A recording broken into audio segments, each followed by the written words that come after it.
दोस्तों मेरे इंस्टाग्राम में काफ़ी सारी क्वेरीज आ रही हैं आईफोन के स्टोरेज को लेके। काफ़ी सारे लोग हैं जिनके पास 32 GB और 64 GB के आईफोन्स हैं, उनको स्टोरेज में काफ़ी ज़्यादा प्रॉब्लम हो रही है।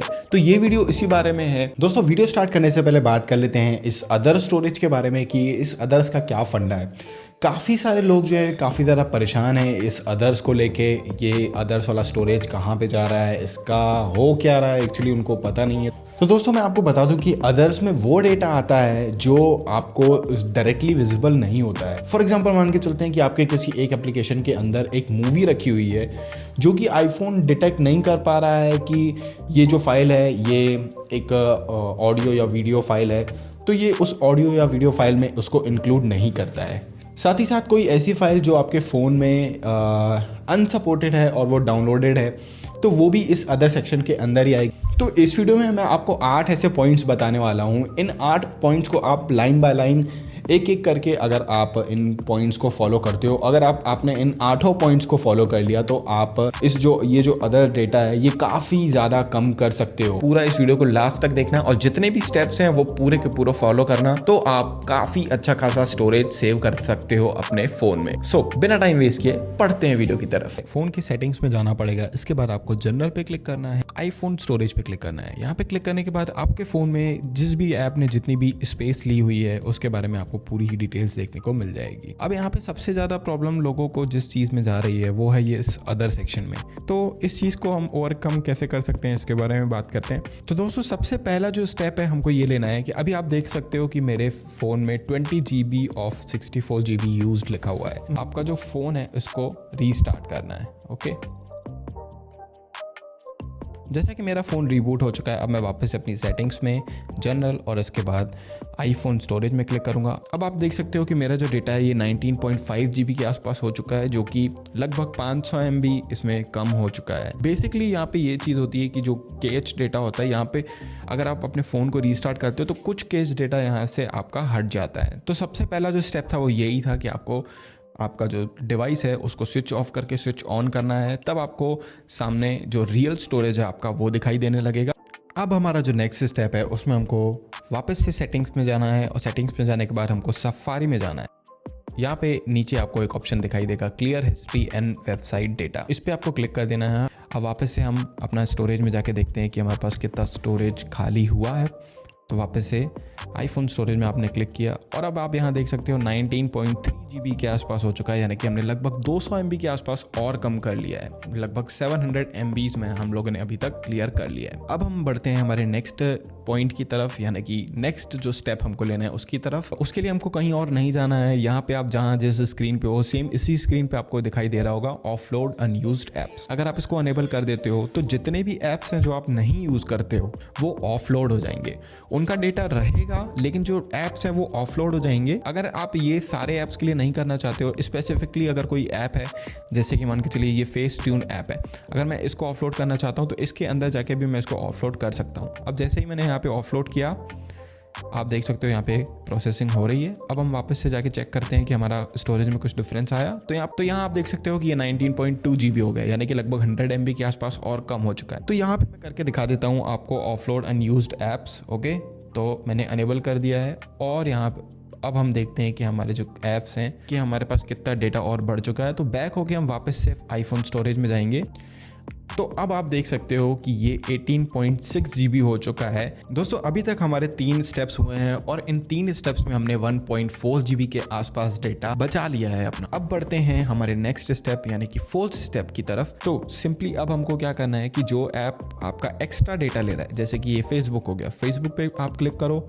अब यहाँ पे आपको दिख रहा होगा कि ऐप साइज जो है ये 228 MB की है और डॉक्यूमेंट्स एंड डेटा 51 MB का है। मैं एग्जांपल के तौर पे आपको हमारा जो इंस्टाग्राम है इसको मैं ऑफलोड करके दिखाता हूँ। तो मैंने ऑफलोड ऐप किया। ओके, ये अब हमारा ऐप हो गया है ऑफलोड। लेकिन यहाँ पे आप देख सकते हो कि ये 90.6 MB जो डेटा है ये इसके ऊपर है ही।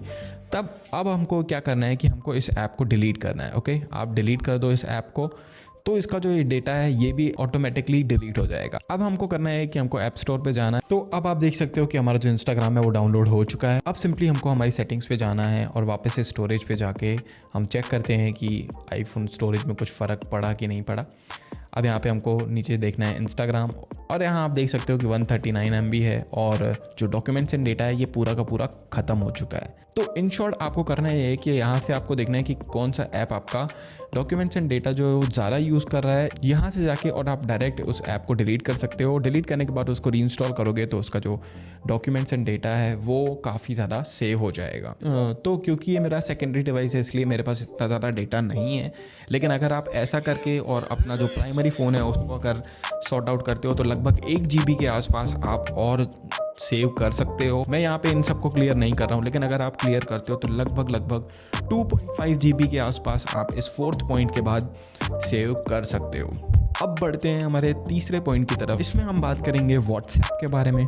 तो अब हमारा व्हाट्सएप जो है ये 75 MB का है, लेकिन इसमें डॉक्यूमेंट्स एंड डेटा जो है ये 1.5 GB के हैं। व्हाट्सएप की सेटिंग में जाने के बाद आपको स्टोरेज एंड डेटा में जाना है। स्टोरेज एंड डेटा में जाने के बाद मैनेज स्टोरेज में जाना है। जैसे ही इस मैनेज स्टोरेज पे क्लिक करोगे आपके पास पूरे कॉन्टैक्ट्स की लिस्ट, पूरे ग्रुप्स की लिस्ट आ जाएगी जिन्होंने जितना जितना डेटा लिया हुआ है। और अगर आप उस पर क्लिक करते हो तो आपके पास उसका पूरी डिटेल आ जाएगी। ये यहाँ पे काफ़ी सारे सजेस्टेड डेटा देता है, जैसे कि यहाँ पे कुछ फाइल्स हैं जो लार्जर देन 5 MB है, इसको आप डायरेक्टली यहीं से डिलीट कर सकते हो। इसके बाद आपके पास पूरी नीचे चैट आ जाएगी और ये पूरी चैट आपको शो करेगी कि आपका कितना कितना डेटा जो है वो यूज़ किया हुआ है। तो आप यहाँ से उसको डायरेक्टली डिलीट कर सकते हो। तो यहाँ से आप अपना काफ़ी सारा डेटा बचा सकते हो, जैसे कि यहाँ पे 1.5 GB यूज्ड है। और मैं आपको फिर से बता दूँ कि ये मेरा सेकेंडरी फ़ोन है, इसलिए आपको इसमें डेटा ज़्यादा देखने को नहीं मिल रहा है। आपके प्राइमरी फ़ोन में काफ़ी सारा डेटा होगा जो यहाँ पे आप कम कर सकते हो। तो अगर मोटा मोटा मान लें तो यहाँ पे लगभग 1 GB अपना और सेव कर लोगे और ये जो टोटल सेविंग्स है ये 3.5 GB के आसपास आपने अभी तक सेव कर लिया है। अब बढ़ते हैं हमारे नेक्स्ट पॉइंट की तरफ जो कि है फोटोज़ का। यहाँ आप देख सकते होगे कि जो फोटोज़ एप्लीकेशन है ये काफ़ी सारा डेटा लिए हुए रहती है। तो सिंपली इसको मैनेज करने के लिए आपके पास 2 ऑप्शंस हैं। या तो आप अपने फ़ोन के फ़ोटोज़ iCloud में सेव कर सकते हो, या फिर दूसरा ऑप्शन ये है कि आप अपने फ़ोन को PC या लैपटॉप से कनेक्ट करके और आपके जो फ़ोटोज़ हैं जो आपके फ़ोन में अभी यूज़ के नहीं हैं लेकिन आपकी प्रीशियस मेमोरीज़ हैं, उनको आप फ़ोन लैपटॉप में या फिर किसी पेन ड्राइव में स्टोर करके रख सकते हो। इससे आपका काफ़ी सारा डेटा जो है वो बच सकता है। और अगर आप ज़्यादा फ़ोटोज़ नहीं भी खींचते हो तो भी आपके पास लगभग 4 GB के आसपास का डेटा तो होगा ही होगा। तो ऑन एन एवरेज 3 GB मान के चलते हैं हम। इस मेथड से आप लगभग 3 GB और ऐड कर लोगे तो ओवरऑल अब हमारे पास 6.5 GB डेटा आप स्टोर कर चुके हो अभी तक। अब बढ़ते हैं हमारे 7th पॉइंट की तरफ। तो हमारे इस पॉइंट में हमको करना है कि आपको अपना फ़ोन जो है उसको कनेक्ट कर लेना है PC से और वहाँ पे आपको एक फुल इनक्रिप्टेड बैकअप लेना है। ओके, आपका फुल इनक्रिप्टेड बैकअप लेने के बाद आपको इस फ़ोन को पूरा का पूरा सिस्टम फॉर्मेट कर देना है। इससे बेसिकली होगा क्या कि जितना भी आपका कैच फाइल्स हैं वो सब की सब डिलीट हो जाएंगी और आपका जो फ़ोन है वो पूरा का पूरा क्लीन हो जाएगा। अब आपको करना है कि अपने फ़ोन को कनेक्ट करना है PC से, जो आपका इनक्रिप्टेड बैकअप है उसको आपको रीस्टोर कर लेना है। इससे आपका काफ़ी कुछ डेटा जो है वो कम हो जाएगा। इसको अगर अपन ओवरऑल मोटा मोटा मान के चले तो लगभग 1 GB के आसपास इसमें आपको कम देखने को मिल सकता है। ये डिपेंड करता है आपके कैच फाइल्स के ऊपर। अगर वो फाइल्स ज़्यादा हैं तो शायद 2 या 3 GB आपको कम देखने को मिल जाए, क्योंकि ये एकदम फाइनल स्टेज है। इसके बाद अपने फ़ोन का डेटा कम तो बिल्कुल नहीं कर सकते। अगर आपने ये जो 7th पॉइंट है इसको किया है, इसके बाद ज़रा भी गुंजाइश नहीं है कि आपका जो डेटा है ये इससे और कम हो सकता है। आप देख सकते हो कि मेरा जो अदर्स का डेटा हो गया है ये 2.92 GB हो गया है, और जो कि पहले 3.77 GB के आसपास था। दोस्तों ये जो लास्ट स्टेप है, यानी कि ये जो लास्ट स्टेप है, ये उन लोगों के लिए जिनके पास काफ़ी ज़्यादा स्टोरेज का इशू आ रहा है और उनको बिल्कुल 1 MB तक की ज़रूरत है। तब उस केस में आपको क्या करना है, जैसे कि आपका इंस्टाग्राम हो गया, जैसे कि आपकी फेसबुक हो गई, ये बड़ी बड़ी जो ऐप्स होती हैं ये काफ़ी ज़्यादा डेटा ले लेती हैं। तो जितने भी ये बेसिक ऐप्स हैं हमारी, इंस्टाग्राम, फेसबुक, यूट्यूब, अगर इन सबका टोटल मिलाया जाए तो लगभग 1 GB के आसपास ये भी हो जाता है।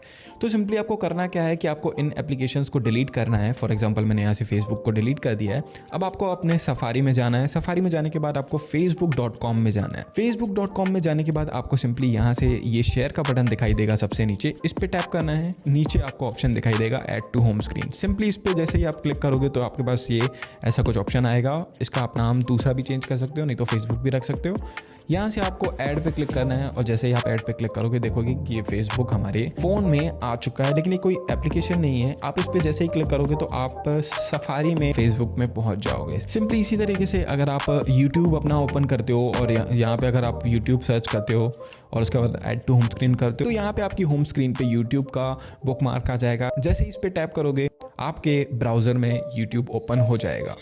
तो ये एग्जैक्टली ऐप्स तो नहीं है, लेकिन ये उसी तरीके का एक्सपीरियंस आपको देते हैं। जैसे जीमेल हो गया, जीमेल यहाँ पे आपको खुल जाएगा। तो इस तरीके से आप अपना काफ़ी सारा डेटा बचा सकते हो। अगर इनका ओवरऑल हम लोग 1.5 GB भी मान के चले तो इस लास्ट मेथड के करने के बाद आप लगभग अपना 10 GB के आसपास सेव कर सकते हो। ये डिपेंड करता है आपके ऊपर कि आपने कितने स्टेप्स फॉलो किए हैं। अगर ये पूरे स्टेप्स फॉलो किए हैं तो मिनिमम आप 10 GB तक डेटा सेव कर सकते हो और अभी तक शायद कर भी लिया हो। अगर ये वीडियो हेल्पफुल लगा है तो नीचे मुझे कमेंट्स में बताओ कि कौन सी ट्रिक का आपको बेस्ट लगी, कौन सी ट्रिक आपके काम आई, वो भी मुझे नीचे कमेंट्स में बताओ। और अगर मुझे इंस्टाग्राम में फॉलो नहीं किया तो मैं इंस्टाग्राम में ऐसी काफ़ी सारी टिप्स एंड ट्रिक्स लेके आता रहता हूँ। तो अगर मुझे इंस्टाग्राम में फॉलो नहीं किया तो इंस्टाग्राम में मैं काफ़ी सारी टिप्स एंड ट्रिक्स लेके आता रहता हूँ, वो भी हिंदी में। तो अगर नहीं फॉलो किया है तो नीचे लिंक आपको देखने को मिल जाएगी, उस पर टैप करके और आप मेरे इंस्टाग्राम में मुझे फॉलो कर सकते हो। तो दोस्तों ये था आज का हमारा वीडियो। आई होप ये वीडियो पसंद आया होगा। अगर ये वीडियो पसंद आया hit the like button, channel subscribe करो और हिट द बेल आइकन ताकि वीडियोस की नोटिफिकेशन आप तक सबसे पहले पहुंचे।